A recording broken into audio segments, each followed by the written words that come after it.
What up, you guys? This is Crow Hero Crow Archery and Motorcycle Adventures, and today we're going to be taking a look at this barebow weight. It is a Yost MOJO. It weighs 11.7 ounces, and if I remember correctly, after tax shipped to the house from Lancaster Archery, it's about 50 bucks. So I figured what I would do is kind of talk a little bit about it, kind of give you an idea on maybe if it's something that you would want, give you my impressions on it, what I think about it. First off, what it's on my Morrison Phoenix. Now, one thing I will say about this weight on this riser specifically, and it's the one thing that I don't like about it, is if you notice, this particular weight has the ability to swivel kind of back and forth. All right, and it allows you to put the weight specifically on either side of the bow, depending on where your balance point needs to be.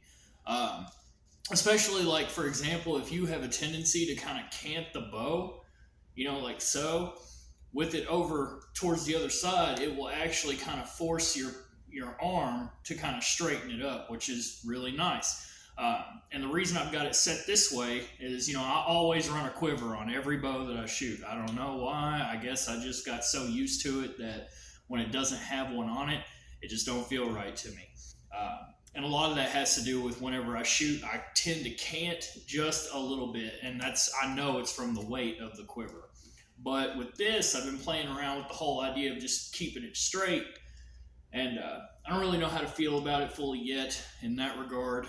But where I was originally getting at, one thing I don't like about this weight, and it's specific more so to this riser, is if I wanted to keep it straight, like turn it up straight, the problem is the riser, as you can tell, it's kind of curved. Well, when you twist that weight up, it makes it to where in order for it to be straight, one, it has to be upside down. Two, it kind of rests against the inside of the riser and the paint, so it's not like fully flush.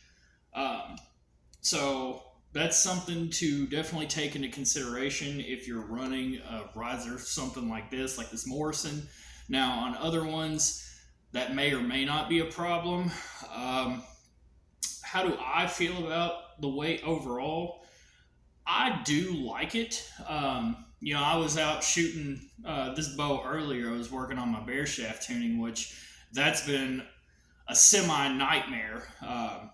Not because I don't know how to do it, but basically the way that my draw length is, since it's at 29 inches, and the point weight I've chosen to shoot, which is 300 grains, 200 grain broadhead or field tip, and then like 100 grain brass insert, I'm having to go up a spine range to like 300 out of at my draw length. With the way I have this bow set up, it's pulling around 57, 58 pounds. And with a 340, which is what I was used to in my Satori, I was getting perfect arrow flight with 57 pounds with a 340 spined arrow. But with this one, maybe it has something to do with the super recurve limb, with the more energy that it's putting into the bow. With the same arrow of a 340 with the same setup that I had, it shows weak bare shafted, and it's already like less than a half an inch away from touching the riser. And of course, as you guys know, if I had a broadhead on there, you can't just draw the arrow up to where the broadhead rests up on the shelf. It doesn't work that way. So that's why I'm having to go to a 300. And yeah, if anybody's got any suggestions, go ahead and leave them in the comment section below. That'd be great. Now, the 300s that I had already, I've had them for a long time, and I started playing around with them, and I think I cut them just a hair too short, which, that was my own fault and everything. I could use this AccuTune to kind of like micro adjust that out, but I decided kind of against that because when I was bear shafting those arrows, I did not put wraps on them because I originally didn't plan to run arrow wraps this year, but I decided I was going to go ahead and do that to kind of make the fletching process a little bit easier. So, I got to get new arrows anyway. I'll probably end up doing that. So if you got any recommendations on good, lighter, GPI arrows that are in that 300 spine range, drop them in the comment section. Let me know. But overall, as far as this Yost weight, it is really nice. It does the job and it does exactly what it's supposed to do. I still honestly need to play with it a little bit more to kind of figure out exactly where the sweet spot is going to be for this particular setup. But if you're thinking about getting one, yes, it's a little pricey at $50. For me, looking back, knowing what I know now about this with this specific riser, would I order it again? Probably not.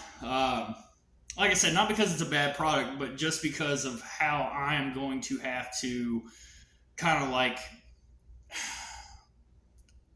work with a handicap with it, if that makes any sense.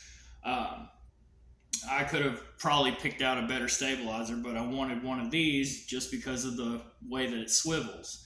Um, Maybe I could figure out a way to get like an extended out, maybe put some bushings or washers or something under it to kind of play with the tilt angle a little bit more. But yeah, we'll see how that goes. Either way, like, share, comment, subscribe, hit the bell notification. I love you guys. Peace.